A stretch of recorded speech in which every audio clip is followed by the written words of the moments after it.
Hello everyone, আসসালামু আলাইকুম। কেমন আছেন সবাই? আশা করছি সবাই অনেক ভালো আছেন। আলহামদুলিল্লাহ, আমিও ভালো আছি। আজকে আমি আপনাদের সাথে শেয়ার করব শর্টকাট ওয়েতে পিৎজা বানানো এবং চুলাতে কোনো ঝামেলা ছাড়া কিভাবে বেক করা যায়। আর আপনারা পিৎজা রেসিপিটা না টেনে পুরোপুরি দেখবেন, আশা করছি সবার কাছে ভালো লাগবে।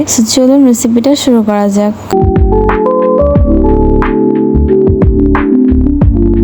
আর এদিকে হচ্ছে এক বাটি কুসুম গরম দুধ নেওয়া হয়েছে। আপনারা কুসুম গরম দুধের পরিবর্তে গরম পানিও দিতে পারেন, বা এই ইস্টটা যখন আপনার আটাটা মাখবেন তখনও দিয়ে দিতে পারেন। এদিকে হচ্ছে কুসুম গরম দুধ নেওয়া হয়েছে, তারপরে এদিকে প্রায় 1-1.5 চামচের মতো চিনি দেওয়া হয়েছে। আর হচ্ছে যে ইস্টটা দেখতে পারলেন, এদিকে ইস্টটা প্রায় হাফ বোতলের মতো ছিল, ছোট বোতলের, ওটা পুরোটাই দিয়ে দেওয়া হয়েছে। এদিকে প্রায় 3 চামচ 3.5 চামচের মতো ছিল। এটাকে এখন আধা ঘন্টার মতো রেখে দিতে হবে। এদিকে পিৎজা ডো বানানোর জন্য ময়দা নেওয়া হয়েছিল, আর ময়দা কিন্তু 1.5 কেজি একটু বেশি ছিল। আর যেহেতু আমরা 7-8টার মতো পিৎজা বানাবো, সো ময়দার পরিমাণটা একটু বেশি লাগে। যাই হোক, আর এদিকে হচ্ছে যেহেতু শুকনো উপকরণগুলি দিয়ে দিচ্ছি, এগুলি হচ্ছে চিনি, লবণ। এদিকে আবার 1 চামচের মতো চিনি দেওয়া, 2 চামচের মতো চিনি দেওয়া হয়েছিল।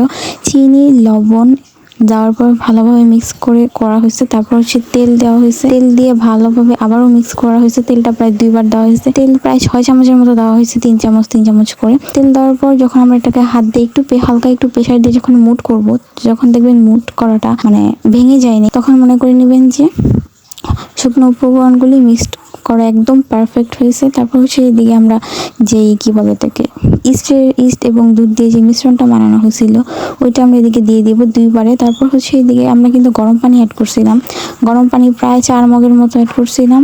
আর গরম পানি অ্যাড করা হয়েছে, তো এর জন্য এদিকে আমরা একটু স্প্যাচুলা দিয়ে ভালোভাবে মিক্স করতেছি। আর পিৎজা ডোটা কিন্তু আপনারা একটু সময় নিয়ে মাখবেন, কারণ যতই আপনারা ইস্ট ইউজ করেন না কেন, এটা মাখার উপরে সব। আর পিৎজা ডোটাকে যত সময় বেশি রেস্টে রাখা যায় ততই ভালো হয়। আর এদিকে ভাই আসছিল যে পিৎজা ডোটাকে গোল করার জন্য আর তেল ব্রাশ করার জন্য। আপনারা দেখতে পারতেছেন সে কত সুন্দর করে গোল করতেছে এবং তেল ব্রাশ করতেছে। আর এদিকে হচ্ছে চিকেন ম্যারিনেট করা হচ্ছে। আপনারা চাইলে চিকেনের পরিবর্তে সসেস অ্যাড করতে পারেন। আমরা চিকেন অ্যাড করছি। এদিকে প্রায় 1.5 কেজি ওজনের একটা পুরো চিকেন, মানে পুরো মুরগিটাই নেওয়া হয়েছে। যাই হোক, এদিকে যে স্পাইসেসগুলি অ্যাড করছে সেগুলি হচ্ছে গোলমরিচ, মরিচের গুঁড়া, soya sauce, tomato sauce, oregano, লবণ। আর আমরা আদা রসুনটা অ্যাভয়েড করছি।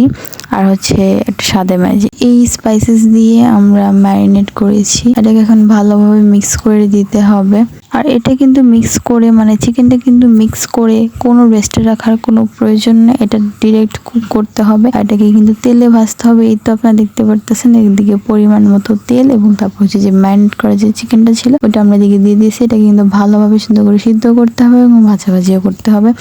আর এদিকে হচ্ছে 2 ধরনের ক্যাপসিকাম, মানে 2 কালারের ক্যাপসিকাম, আর যে টমেটো নেওয়া হয়েছে, আর হচ্ছে পেঁয়াজ। আর আমরা কিন্তু পিৎজাতে একটু কাঁচামরিচ অ্যাড করছিলাম, যেহেতু আমরা একটু স্পাইসি পছন্দ করি। একটা চিজ ফার্স্টে গ্রেট করা হয়েছিল, তারপর হচ্ছে আরো একটা চিজ গ্রেট করা হয়েছে। আর এদিকে হচ্ছে পিৎজা ডোটা যখন ফার্স্টের দিকে খোলা হয়েছিল, তখন আমি ভিডিও করতে ভুলে গেছি। যখন এরকম মানে পরিমাণ মতো একটা করে পিৎজা বানানো যাবে ওরকম ডো রেডি করছে গোল গোল করে, তখন আমার ভিডিও করার কথা মনে পড়ছে। তখন ওই দুটো ক্লিপ আমি নিয়েছি। যাই হোক, তারপর হচ্ছে এটাকে আমরা হালকা প্রেসারে একটুখানি বেলে নিব, কারণ এটা হাত দিয়ে গোল করতে গেলে অনেক সময় লাগবে। যেহেতু আমরা এটা চুলায় বেক করবো, এর জন্য এদিকে আমরা স্টিলের প্লেট ইউজ করছি। স্টিলের প্লেটে কিন্তু এদিকে তেল লাগিয়ে নিতে হবে, অল্প ব্রাশ করে নিতে হবে। তারপর হচ্ছে যে ডোটা আমরা একটুখানি হালকা প্রেসার দিয়ে আমরা যে বেলে নিয়েছিলাম ওইটা আমরা এটার উপর দিয়ে দিব, মানে প্লেটটার উপর দিয়ে দিব।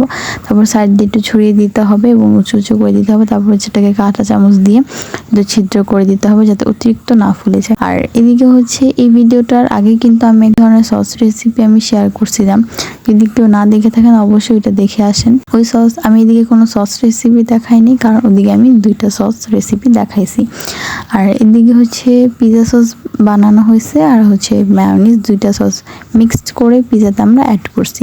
তারপর হচ্ছে যে যে টপিংস আমি তো দেখিয়েছিলাম ফার্স্টের দিকে, ওই টপিংসগুলো আমরা এখন এদিকে দিয়ে দিব। আপনারা তো পিৎজাতে জানেনই যত বেশি টপিংস তত বেশি মজা। তাও আমি বলি দিই, এদিকে হচ্ছে ক্যাপসিকাম দেওয়া হয়েছে, তারপর হচ্ছে চিকেন দেওয়া হয়েছে, তারপর হচ্ছে পেঁয়াজ দেওয়া হয়েছে, তারপর হচ্ছে চিজ দেওয়া হয়েছে। চিজ যত বেশি ততই তো মজা। তারপর হচ্ছে লাস্টের দিকে অরিগ্যানো দিয়ে দেওয়া হয়েছে। অরিগ্যানো ইউজ করার কারণ হচ্ছে পিৎজাতে যদি অরিগ্যানো না দেওয়া হয় তাহলে কিন্তু পিৎজা খেতে ভালো লাগে না। আর অরিগ্যানো ছাড়া কিন্তু পিৎজা খেতে এমনিতেও মজা লাগে না। দেখতে পারতেছেন পিৎজা কি সুন্দর। আর যেহেতু আমরা চুলায় বেক করবো, পিৎজার জন্য 2 সাইডে 2টা কড়াই বা ফ্রাই প্যান বসায় দেওয়া হয়েছে।